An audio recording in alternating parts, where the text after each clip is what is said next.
থাকবো খাবার নিয়ে? আমি কিছু খাবো না, যেভাবে অপমান খেয়েছি ওইতে আমার পেট ভরে গেছে। এ বাবু তুই তো খেয়ে নে। আমি খাবো না। খাবার আবার কি দোষ করলো যে খাবি নি? এই তুই বাপ বেটার জ্বালা আমি আর সহ্য করতে পারছি নি। খাবারে কিছু করেনি মা, যা করেছে আব্বা। সবকিছু জানে সত্যি আমাকে ভুল বুঝিয়েছে। ভুল বুঝবো না? তোর একটা মেয়েকে ভালো লাগে তাকে সরাসরি বলবি, বিদিয়ার দায়িত্ব আমার। আর তা না করে রাস্তাঘাট মেয়েদের বাথরুম টাথরুম ধরে ধরে বেড়াস কেন? তোর আব্বা ঠিকই তো বলছে, তুই মেয়েটাকে সরাসরি বলতে পারিস নি যে তুই ভালোবাসিস? না মা, ওকে আমি ভালোবাসার কথা বলতে পারবো না। ও যদি আমার ভালোবাসা অস্বীকার করে তাহলে আমার আত্মহত্যা ছাড়া কোনো উপায় থাকবে না। চুপ কর, সামান্য একটা মেয়ের জন্য কি বলতে আমার কথা বলছিস তুই? ও আমার কাছে সামান্য মেয়ে না মা, ওকে যদি আমি একদিন না দেখতে পাই আমার তো মন হয়ে আসবে। চুপ কর, তুই তো বলতে পারবি নি।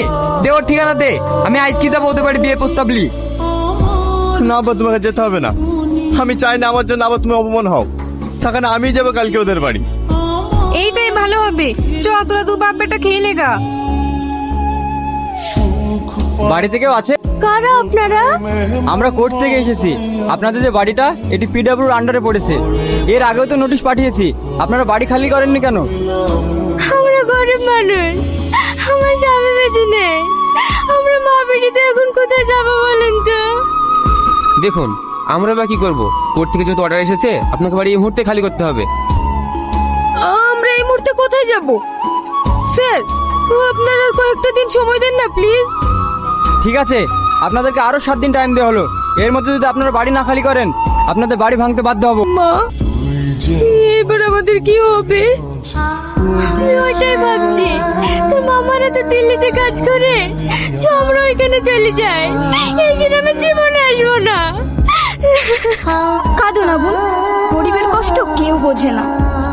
ঠিক আছে মা, তাহলে মামাদেরকে ফোন করো, আজকে চলে যাব। কি ব্যাপার, বাড়িতে কাউকে দেখতে পাচ্ছিনি, আমার ঘরে তালা মারা। ইয়ারা সবাই কোথায় গেছে? ও চাচি শোনেন। কি হলো বাপ, কিছু বলছো? হ্যাঁ চাচি, বাড়িতে সব তালা মারা। ইয়ারা সবাই কোথায় গেছে? ওদের বাড়ি ঘর সব খাসের জায়গায় পড়িছে। ওর ভাইরা সবাই দিল্লি কাজ করে, আজকে সবাই ওইখানেই চলে যাচ্ছে। চাচি, ওরা সব কখন গেছে? এই তো আধা ঘন্টা মতন হলো, এখনো মনে হয় বাস স্ট্যান্ডে পৌঁছায়নি।